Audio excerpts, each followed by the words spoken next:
Hello, everyone, and welcome back to another episode of the Key Ingredient Podcast. Today, we're going to have a conversation about one of my favorite things to discuss, food.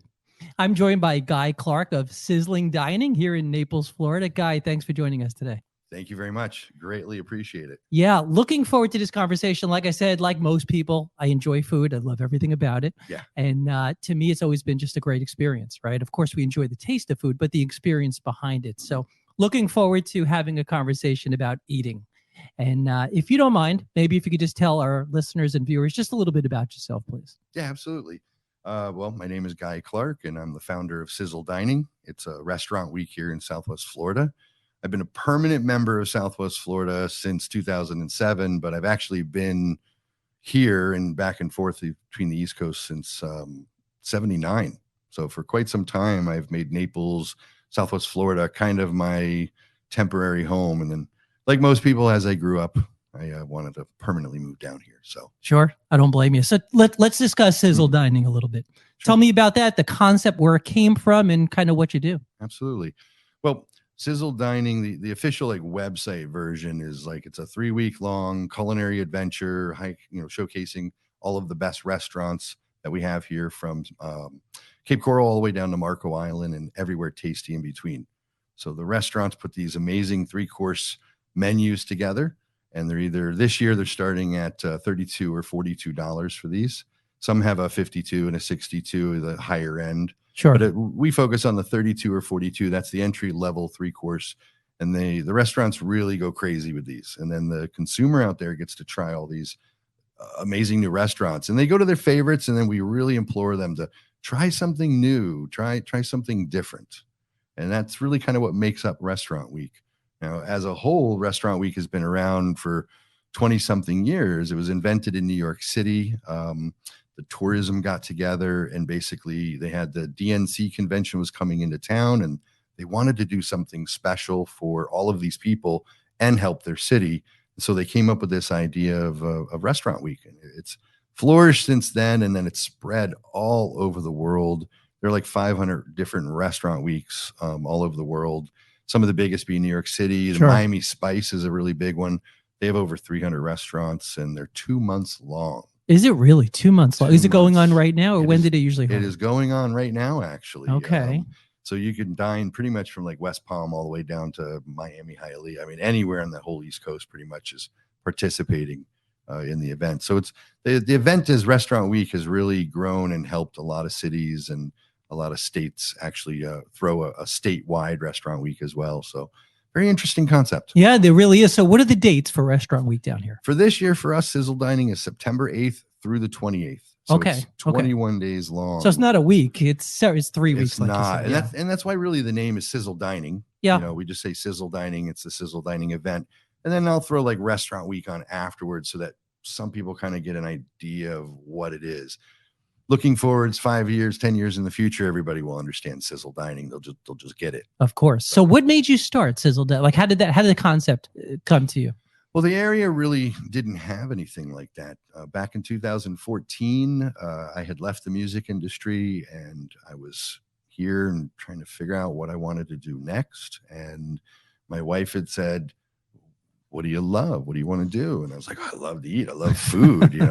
Years ago when I was a kid, I wanted to be a chef, and it was just my thing. I'm a big guy. So she's like, "Well, why don't you take?" I was doing events in the music industry, so why don't you take that experience in the food industry? And I kid you not, a week later, she's reading the paper, and there's a story about this event coming called Bacon Fest with the Kiwanis. And I immediately went down and volunteered, and I was like, "Let's do this." Sure. And so we ran Bacon Fest for a couple of years, and then just saw there was a need in the area for something more. And being that Restaurant Week was all over the place, New York City, Miami, it was kind of an easy thing to be able to do. So I had a partner back then, and between the partner and I, we hashed out the idea and hashed out how it plays. I was more of the COO, the operations kind of get her done kind of person. Sure. And my other partner was kind of more of the face and the mouthpiece. So that moved forward, and then, it's grown and grown and grown every single year. It's been fantastic. And pre-COVID, we had 73 restaurants on board. Okay. And then obviously COVID, don't need to rehash all of that. Sure. Crap. excuse me. And, now post-COVID, last year we threw like a mini one. It had 28 restaurants. They sold a little over 20,000 dinners. So the charity really benefited greatly from that, which is kind of the real goal of this, is to help the restaurants and then help Blessings in a Backpack. Right. Okay. Yeah. So important to me. And then now this year we're at 49. We had 50, but one of the restaurants had some health issues and really wanted to back out of this. And of course, we're there to help in any way. And so we're 49 restaurants this year, which is a great number for us. Next year, any restaurants listening in, want to be a part, reach out. Let's do it. So do they reach out to you directly and just say they want to be part of it? Is that kind of the Some process? of them do that. I mean, I obviously, as like a salesy person, go out and say, hey, you should really join this event. It's going to help you. Sure. And, I expose them to what the event is. And then some of them know about it, see it, reach out to us. It's been a joint kind of venture in growing the event. It's getting the restaurants to understand what the event is that I think is one of the biggest hurdles that we have. Not that they don't get the concept, but seeing that the concept works, seeing that it's going to fit what they're looking to do. We had one restaurant that was struggling with dinners. They're great with breakfast and lunch, struggling with dinners. And obviously this is a dinner-centric event. Right. So that's going to really help them out. If you've got a pizzeria joint that doesn't really do 3-course dinners, that's tough to really fit into this, event. So, but we are planning on a future different event that's going to be able to open up to the restaurants that don't fit within Sizzle too. So that'll help the rest of the awesome places to eat, the tacos, the pizzas, the burgers and things. Absolutely. Which is terrific as well. So yeah, that makes a lot of sense. So, this is an entrepreneurial show, as you know. So one of the things I always like to do is kind of understand why people got into what they're doing now. And for you, it's interesting. So you wanted to be a chef, you said. I just want to go back to that if you don't mind. So was that in high school, or when did you want to be a chef? It was actually, I was probably like 7 years old or so. 7 years old. Okay. I grew up an only child, single mom. Mm-hmm. It was tough. I hate the sob story and this and that, but to understand the heart and passion of this, I think, they've got to understand like where I came from. We moved every year. I went to 5 different middle schools, 4 different high schools. I mean, it was a struggle, single mom and everything. And we didn't have food in the house a lot at all. It was boiled whole chickens in a pot of water. It was mac and cheese. I caught some fish in the pond, and it was a struggle. Yeah. So having that food insecurity, like the one thing I always looked forward to, the one thing my mom and I used to splurge on was once a month, we'd pull out the red and white checkerboard Betty Crocker cookbook that your grandma has in the kitchen. We pulled it out, and I would leaf through, and we would pick something, go to the grocery store together, and I would cook it. She would kind of teach me along the way, the things that I needed to learn as a child. And that was like the one thing I really looked forward to, is that time together. So you wanted to be a chef at age 7, right? Yeah, later on, you kind of segued into, you said that more the radio industry. That was just, pre-Navy. I got an opportunity to be, on the radios, young, and you're just taking jobs. Well, you have a great radio voice, so it makes sense. So what happened after that, Guy? Oh, I mean, many different things. Okay. I'm one of those kind of people I'm a sponge. I like to learn a lot of different things. Sure. And I have ADHD. So 2-3 years into something and I'm on to something else. Okay. Can't stay in too long. So I could take forever and list all the different things. I put myself through nursing. I was in the Navy as a corpsman on a submarine. Okay. I got out and I had to redo all my certifications in medicine because New York State didn't recognize anything the Navy did. So as I was putting myself through nursing school, I started selling junk on eBay. That led into a career of buying and selling, antiques. I mean, I was up to $20,000 paintings, $10,000 Louis Vuitton trunks, Lalique glassware. I mean, It was kind of a crazy trip.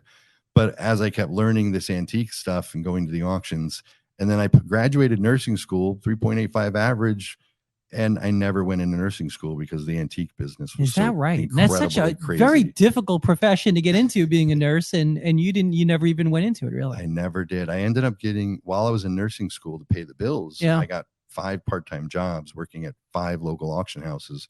So I was the Vanna White. I was the guy who turned the letter, held everything, and helped them get everything ready and did the lumping and the moving, and then held it. So I had literally a firsthand education. I'm holding these amazing items and the auctioneer's describing them, and I'm touching them and seeing them, and then seeing the prices they're going for. And it just snowballed. I took all of that knowledge and I went, what Gary Vee is doing today with telling you, go out, garage sales. I was doing that 10 years before that and doing $100K a year. So you taught Gary Vaynerchuk everything he knows, right? I don't know if you say I taught him, but he might have saw me somewhere. Okay. But I mean, what he's saying is absolutely real. Like I was banking $100K. Now this was in upstate New York where everybody's grandmother had an attic full of crap and a basement full of crap. And they still owned all the things that all the relatives prior, had passed along. Down here in South Florida, like, everybody sells all their junk up there and then moves to Florida. There's hardly anything down here. Sure. It's a bear market down here for sure. But up there it was amazing and it worked. So then I did that for a while, and that's when I ended up moving down here. Okay. I had somebody from the Antiques Roadshow TV show actually was a friend of mine, and I got tired of being in New York. I got stuck in a snowstorm on the New York State Thruway for 6 hours. That was it. That was it. I'd already been fed up to here, and then the snowstorm hit, and I was stuck on the Thruway, and it was just, that's it. Sure. So I reached out to my friend Laura, and I said, "Hey, do you want to buy everything in my store, everything in my shop? I'm going to Florida." Wow. Yeah, so just like that, and you sold everything, and then just came down here. Done. Out. Interesting. So looking back, great move, right? Yeah. I mean, everything. A lot of people say if I could only go back and tell myself something. I mean, there's a few things I would tell myself, like maybe stay in the Navy for another 20 years, get the pension, things like that. The struggle would be less, but it's really whatever you've done in your past, It's helped you get to where you are today. No doubt about that. And good, bad, ugly. I've been in trouble with the law. I've done all sorts of stuff. I mean, I was a kid. Right. God, there was no internet. But everything led you to where you are today. And I think that's a really important for anyone listening. I mean, no matter where you are, I mean, everything you've done up until this point leads you to where you're going. And as much as certain things maybe we'd like to change about our lives, maybe it's not a good idea to do that because it brought you to this. Yeah. I mean, there's still a few things I'd say, like take care of your teeth better, and don't drink those extra sugar sodas and little things like that. But it's so now you're an entrepreneur, right? Now you have your own business, right? I mean, what are some of the things you found being in your own business as far as lessons learned? If you're the most important one that I still struggle with, other than being on time, is if you're not good at something, hire somebody immediately. Like don't jerk around. Right. Don't wait. I'll get to it. I'll figure it out. I am horrible at bookkeeping. Like I know where the pennies are. I know what's in the account. I know what's coming and going. I've never bounced a check, things like that. But I'm horrible with the receipts and this. Hire a bookkeeper. Like just get it done. Sure. Things like that. If you're not good at something, just immediately hire somebody. Even if it's not quite the right person, you can learn from that hiring to make your second hiring better. Makes a lot of sense. Yeah. The struggles of having these things weigh on you that aren't getting done because you didn't bring somebody in to help will just weigh you down. And then it keeps your business from growing. Absolutely. And I think I'm still guilty of that in certain aspects. You can't always be perfect. No. But at least I'm knowledgeable, like, oh, that's an avenue to get out of this predicament. Yeah, no, very well said. So for someone listening right now and they're hearing about Restaurant Week, they're interested in it, where do they go? They go right to your website, correct? Sizzledining.com. Sizzledining.com. Now, once we go into there, what do we expect to see? What does it look like? Well, if you go on your mobile, it's better because the website was technically built for mobile versus desktop because everybody, like 70% of our visitors were mobile. But when you hit the website, you're going to see basically two buttons that are really the most important. The list of restaurants where you can go and see a long list broken out by city, or you can just see all the menus. And that's technically probably the most visited button, or actually not technically, no doubt the most visited button is the all restaurants button. So every menu is listed on there for every restaurant that you have? Every menu that the restaurants have given us to date. Now this year, the restaurants seem to be a little slower because sadly, there's a lot of procurement problems right now. One restaurant had a particular protein on the dish. It's no longer available at the price that he needed it to be to fit the sizzle. So they had to change the menu again. So there's a couple of days you take the old menu down off the website, you wait for the new one to come or the proof, and you put it back up. So when you go to the website right now, currently, but by the time this is aired, all of them should be up there without any doubt. I think we're only missing like 7 or 8. Okay. You know? Okay. So yeah, sorry. No, that's great. So I wanted to give everyone kind of a visual of what to expect. So you go on there, you could view the menu, kind of see what interests you, and then next step, call the restaurant, open table, whatever it may be. Is that? That's what we try to do. We have 4 easy steps to participate. Okay. Go to our websites, take a look at all of the amazing restaurant menus that are up there, find the one that you like, call and make your reservation, and enjoy. So it's pretty simple. Pretty simple. You don't have to buy tickets. You don't have to do anything special. Find the restaurant that you want to go to, or restaurants, if I can implore you to try more than one. Sure. It is 3 weeks long. You have plenty of time. Yeah. Yeah. Find the restaurants that you like and look at their menus and just make a reservation. There's a few that don't take reservations, like Artisan Eatery in Fort Myers. Amazing menu on there too. Pork chop was like 2 inches thick. Wow. But they don't take reservations. So he said, just come on in. You know, it's from their 5 o'clock dinner until whenever they So they close. don't take reservations at all. They don't. Wow. Okay. They're a smaller cafe-ish kind of feel. Okay. But he was the executive chef at a major hotel restaurant. He really knows what he's doing. They've won some major awards. I think they were best restaurant and best new chef. Wow. He's done some great things there. So, but the feel of it is more kind of casual, sit back, relax. So you didn't need a reservation. So we'd say make a reservation so the restaurant knows how many people are coming, but it's not really needed. You just walk in any of them. Okay. Okay. Interesting. So I'm curious. So you mentioned pricing before, and I'm assuming, and you tell me if I'm correct, the pricing this year is probably a little different than it was in the past. It was. Inflation, supply chain, hiring. So are you noticing a difference in that regard? Absolutely. Yeah. This year, out of all the years that we've done Restaurant Week, has been the hardest for the restaurants to hit the price point. And prior to Restaurant Week, prior to this year's Restaurant Week kind of getting up and running, I polled a lot of people who go out to enjoy Restaurant Week. A lot of the customers that I have via my email database.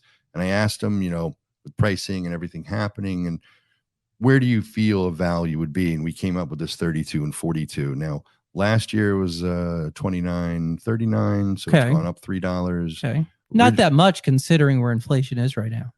Yeah. The restaurants wished it was like $2 more. Okay. You know, every dollar really does matter. But when we first started, it was 25 and 35. Okay. So back in 2016. So it's come a little bit of a ways as everything is kind of gone up and stuff. Moving forwards for next year's event, it might be at the same price. It might be $1 more, you know, in that neck, depending on how things go and politics. Well, I guess we'll have to see where inflation is by that point next year. Hopefully it's lower than it is today, but I guess no one knows the answer to that yet. I hope so. Yeah, I agree. So clearly you're a great example of someone who's followed their passion. And there are people listening right now, I'm sure, who's saying there's certain things that I wish I could do or that interest me, and I'd love to make that a career. What career advice, I guess, do you have for someone kind of thinking that right now, hearing your story and saying, wow, I love that. It's so inspirational. I would love to do the same thing. I mean, you know, they always say, follow your passion. You'll never have to work. I mean, we've heard that. I mean, you still have to work. It's actually, I think it's harder being self-employed. I envy my wife. She goes to work. She does her job.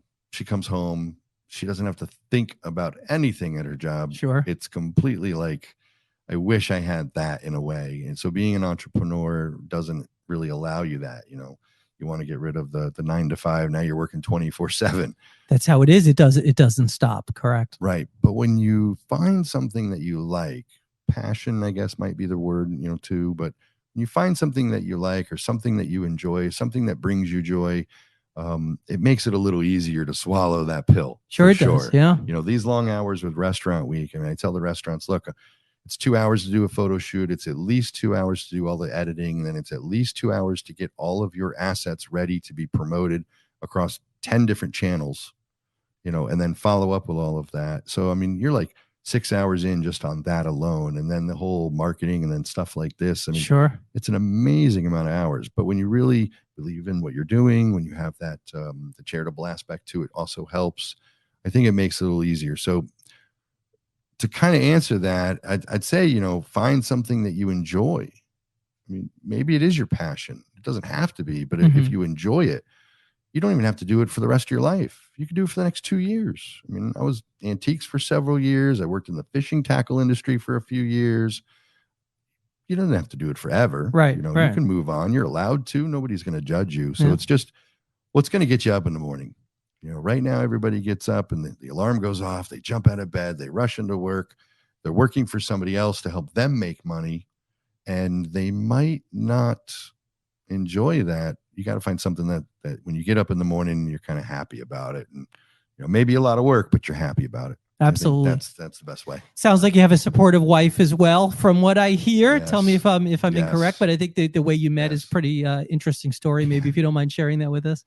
Yeah. So when I first moved down here in 2007, obviously didn't really know anybody, even though I'd been here for many, many years. It's with the parents and your child, and you don't really know anybody. And so being a tech person with my tech background, Twitter had just come out. And so I jumped on Twitter. And, during my off time, I'm on Twitter. And back then when Twitter first started, it was more of, if you remember this, anybody, has been on Twitter since way back then, it was more of like a lot of tweets all day long. What are you doing right now? Like, right. Oh, I'm going to the bathroom. Oh, I'm getting ice cream. Oh, I'm opening the fridge. It was kind of crazy, back then, but it was really meant to be that realness of, what's out there. Because Twitter back in the day, other than, Facebook started in 05, 06 for college, there wasn't any social media out there letting the world know what's going on. Right. And so Twitter started out being that. And so I jumped on and was really enjoying it and meeting some people here in Southwest Florida. There was a few others. And I was like, oh, this is neat. Other techie people. And me being new down here and everything, I wanted to meet some friends and meet some people. And so long story short, I was flipping through the local profiles, and there's this picture of two women, and the one on the left just had the most amazing eyes. And I friended her, and we tweeted for a little bit, and then I DM'd and said, which one of the two in the picture are you? Hoping it was the one on the left. Right. And no offense to the one on the right, but none. She knows the story too. She laughs. And it was the girl on the left. It was her. Interesting. And so I was like, oh, and we're just tweeting innocent. I'm not one of those jumping in your DMs and, type. I just didn't do that at all. Yeah. But it was more of just, get to know you. And then she made a tweet one day about watching a movie or this and that. And so I jokingly said, hey, I'll come over and watch it with you. And she's like, oh, my boyfriend wouldn't like that. And I was like, oh, snap. So immediately I backed up. And a couple months later, we're still tweeting, we're still friends and everything. But, I respect that completely. Sure. A couple of months later, I tweeted and I said, oh, Tiesto's coming to town back at Sway back in the day. Yeah. And who's all going? And she wrote me and said, tweeted back and said, hey, I'm going. I was like, oh, great. Is your boyfriend going too? And she's like, I don't have a boyfriend. You were hoping anymore. for that, weren't you? You were hoping for it. I was. And she's like, I don't have a boyfriend anymore. And I was like, yes, I'm in. And sadly, I didn't even go to the concert. Really? Yeah. So I owned a Martin's Potato Bread distribution down here. Okay. When I came down, I bought the distribution rights to Martin's Potato Bread. And so I had trucks on the road and delivering to 40 different between Publix, Walmart, and all that crap. And one of my drivers called in that night, like last minute, like I'm sick, can't go. So, got to make the donuts. Sure. Got to get out there. So 1 o'clock in the morning, I'm like out there delivering bread. And, wow. But I met her the next day at Starbucks. She doesn't even drink coffee. And I met her the next day at Starbucks, and we've been together ever since. That's amazing. It's a good story. I like that. Twitter, the dating app, we could call it now, right? Yeah. That's funny how it all came together and everything like that. And that was 2008, and then we got married in 2012. Okay. Been together 10 years. 10 years. Wow. 10-year anniversary this September. So very nice. Very nice. Woo. Well, as much as we don't want to go back to the pandemic, I do want to just mention it just a little bit, because in your business in restaurants, I mean, obviously that was a big impact. What was it like for the restaurants and for your business in general during the pandemic? As we all know, it was like hell on earth. Sure. Having to pivot, having to figure it all out. Luckily, without turning this into, different podcast, we had good people in charge of our state I feel good people in charge Sure. of our state, that didn't allow it to escalate and go on and on and on and on and on. And, you know, it worked out. Knock on wood, it worked out. Yeah, I mean, it could have yeah. went a completely different way. Knock on wood, it worked out. Everything seemed to go good. So for a brief period of time, I remember the restaurants and the breweries too, really kind of like commiserating and like, oh, what are we going to do and how to figure this out. So even though we were technically open down here, you still had a lot of people mentally wise not going out. So the numbers kind of were wonky for a little while. But then, and this might be quite surprising, the feedback I've gotten from multiple restaurants from 3rd Street, 5th Ave, all the way up to Fort Myers, Cape Coral, was that the last 2 years has been, other than these little hiccups, certain areas have been amazing for the restaurants. That's what I've been hearing as well. Yeah, it is amazing. Yeah. And I've talked to restaurants. So when I'm on the Clubhouse app and I talk to restaurants around the world, and not all of them are saying the same thing. There's a lot of different states that didn't have this rebound or this swelling effect. So Florida or our area got really lucky. Knock on wood. So they still struggled though, because there's hiring, and then there's this whole quiet quitting thing going on today. Yes, there is. You know, and there's just a lot of other things they have to deal with, and then the rising prices. So it's been a struggle for them, even though they're busier. We've got more people down here, and they had a great year. Everything cost more. So to them, they actually took a negative hit, because when you added it all up, okay, you know, if you sell $10 worth of stuff and you got $9 worth of cost, and the year before you only had $7 worth of cost, you've taken a hit. Of course. Even though you sold more money. So it didn't work that way. So it's been wonky for them, but they're doing their best. I know they're really, some have doubled down on marketing, some have changed their menus, some have really, you know, tried to open up and allow different things to make it all work. Even off season now. I mean, we're in August right now, and restaurants are still pretty busy. Yeah, the traffic here was crazy. Well, traffic, yeah, of course it is. Can't believe it's still August. A lot of people down here right now, which is more unusual, as you know. Yeah. Just curious, what's your favorite food? Bacon. Bacon. Okay. Bacon. Who doesn't like bacon? Then tacos. Then a good burger. Then a good slice pizza. Yeah. Well, I'm from New York as well, so I get slice, it. Yeah. Slice and a pie. And a pie. And a pie. Yeah. Absolutely. Yeah. Not deep dish. No, not deep dish. Interesting. Okay. Any kind of parting words for anybody really listening and saying, again, this restaurant week, I want to participate. I haven't done it before. Yeah. Just kind of go right into it. Go on your site, check it out. The most important thing I would really tell everybody is, please go out and try and support some of the restaurant, more than one restaurant, more than your favorite restaurant. Really, it's not really the support. It's try something new, because everybody, I don't know if I said this already, but everybody has these 4 or 5 places that are stuck in their head. Sure. When, you know, hey honey, where do you want to go to dinner? You've got 4 or 5 to choose from. You're comfortable, you know where to park, you know the server, you know the menu, you know the pricing, you know the ambiance, you're going to get a table. Like, you know these things so they feel comfortable to you. The one thing I would ask everybody listening is, please break outside your comfort zone. Try at 49 restaurants, amazing menus. Some of them have really gone above and beyond, even with 4 courses. Try something you've never been to at least once. Sure. You know, that'll help the restaurants. It'll help the charity. And maybe you'll find something special that'll really blow your mind. I love it. That's what I love about your website. And that's why I was asking, because it's a great way for people to go on there and just preview these restaurants, right? Yep. And like you said, because we always have these 4 or 5, as you mentioned, that we always go to. And then there are others that we enjoy, but we forget about. I don't know, maybe it's just me, but I do that. That's true. And it's not because they're bad. For some reason, it escapes my mind, and I forget about it. I usually actually write it down. Yeah. I find that's a good way to kind of keep track when my wife and I want to go out to a restaurant. But going to your site, I think, is something everybody listening right now should do, because it's a great way to not only see the restaurants that participate, but also see the menus that are out there. And like you said, just try something different. Yeah, very true. Yeah. And to add one thing to that too is, you can also go to any of our social, between TikTok, Instagram, and Facebook.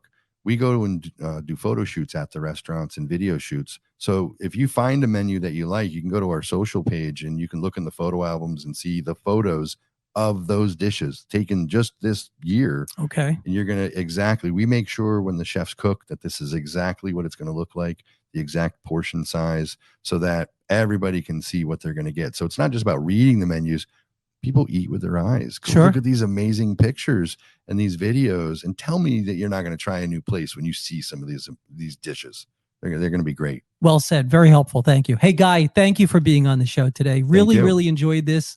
Again, it's a topic that I personally love, so it was really easy to talk about. So thank you again for your time. Appreciate it. Thank you. Greatly appreciate you having me, and bon appetit. Bon appetit.